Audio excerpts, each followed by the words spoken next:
اور حنا نے دعا کی اور کہا کہ میرا دل خداوند میں مگن ہے، میرا سینگ خداوند کے طفیل سے اونچا ہوا، میرا منہ میرے دشمنوں پر کھل گیا ہے، کیونکہ میں تیری نجات سے خوش ہوں۔ خداوند کی مانند کوئی قدوس نہیں، کیونکہ تیرے سوا کوئی ہے ہی نہیں، اور نہ کوئی چٹان ہے جو ہمارے خدا کی مانند ہو۔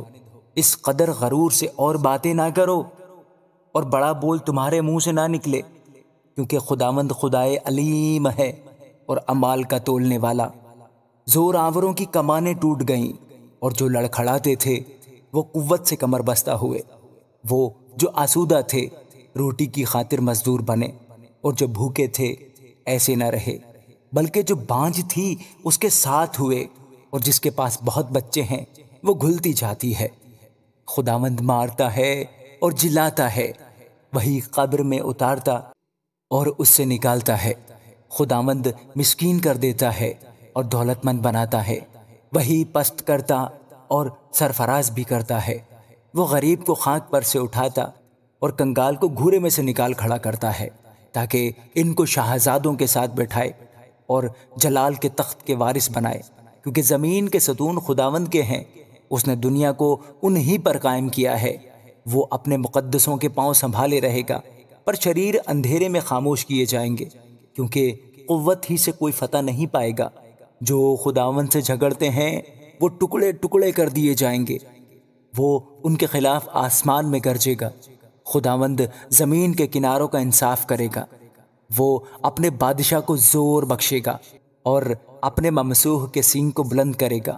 تب الکانا راما کو اپنے گھر چلا گیا، اور ایلی کاہن کے سامنے وہ لڑکا خداوند کی خدمت کرنے لگا۔ اور ایلی کے بیٹے بہت شریر تھے، انہوں نے خداوند کو نہ پہچانا۔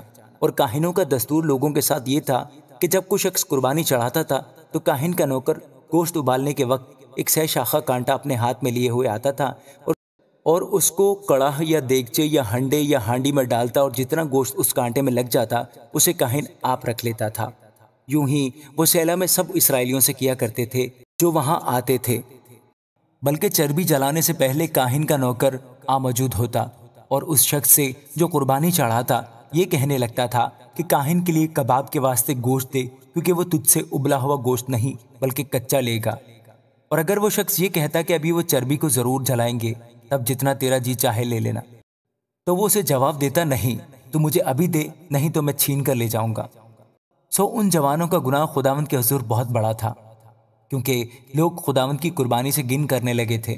پر سیموئیل جو لڑکا تھا کتان کا افود پہنے ہوئے خداوند کے حضور خدمت کرتا تھا، اور اس کی ماں اس کے لیے ایک چھوٹا سا جبہ بنا کر سال بسال لاتی جب وہ اپنے خاوند کے ساتھ سالانہ قربانی چڑھانے آتی تھی۔ اور ایلی نے الکانا اور اس کی بیوی کو دعا دی اور کہا، خداوند تجھ کو اس عورت سے اس قرض کے عوض میں جو خداوند کو دیا گیا نسل دے۔ پھر وہ اپنے گھر گئے، اور خداوند نے حنا پر نظر کی، اور وہ حاملہ ہوئی، اور اس کے 3 بیٹے اور 2 بیٹیاں ہوئیں، اور وہ لڑکا سیموئیل خداوند کے حضور بڑھتا گیا۔ اور ایلی بہت بڈھا ہو گیا تھا، اور اس نے سب کچھ سنا کہ اس کے بیٹے سارے اسرائیل سے کیا کیا کرتے ہیں، اور ان عورتوں سے جو خیمہ اجتماع کے دروازے پر خدمت کرتی تھیں ہم آغوشی کرتے ہیں۔ اور اس نے ان سے کہا، تم ایسا کیوں کرتے ہو؟ کیونکہ میں تمہاری بدذاتیاں تمام قوم سے سنتا ہوں۔ نہیں میرے بیٹو، یہ اچھی بات نہیں جو میں سنتا ہوں، تم خداوند کے لوگوں سے نافرمانی کراتے ہو۔ اگر ایک آدمی دوسرے کا گناہ کرے تو خدا اس کا انصاف کرے گا، لیکن اگر آدمی خداوند کا گناہ کرے تو اس کی شفاعت کون کرے گا؟ باوجود اس کے انہوں نے اپنے باپ کا کہا نہ مانا، کیونکہ خداوند ان کو مار ڈالنا چاہتا تھا۔ اور وہ لڑکا سیموئیل بڑھتا گیا، اور خداوند اور انسان دونوں کا مقبول تھا۔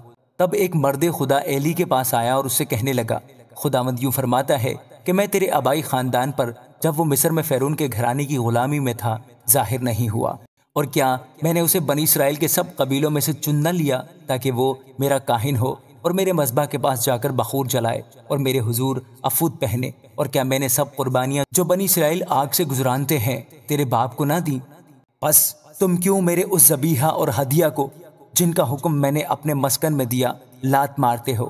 اور کیوں تو اپنے بیٹوں کی مجھ سے زیادہ عزت کرتا ہے تاکہ تم میری قوم اسرائیل کے اچھے سے اچھے ہدیوں کو کھا کر موٹے بنو؟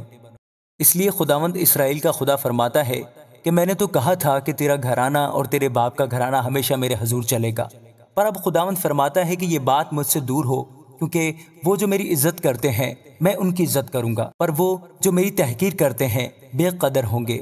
ایک وہ دن آتے ہیں کہ میں تیرا بازو اور تیرے باپ کے گھرانے کا بازو کاٹ ڈالوں گا کہ تیرے گھر میں کوئی بڈھا ہونے نہ پائے گا، اور تو میرے مسکن کی مصیبت دیکھے گا باوجود اس ساری دولت کے جو خدا اسرائیل کو دے گا۔ تیرے گھر میں کبھی کوئی بڈھا ہونے نہ پائے گا، اور تیرے جس آدمی کو میں اپنے مذبح سے کاٹ نہیں ڈالوں گا وہ تیری آنکھوں کے گھلانے اور تیرے دل کو دکھ دینے کے لیے رہے گا، اور تیرے گھر کی سب بھڑتی اپنی بھری جوانی میں مر مٹے گی، اور جو کچھ تیرے دونوں بیٹوں حفنی اور فنحاس پر نازل ہوگا وہی تیرے لیے نشان ٹھہرے گا۔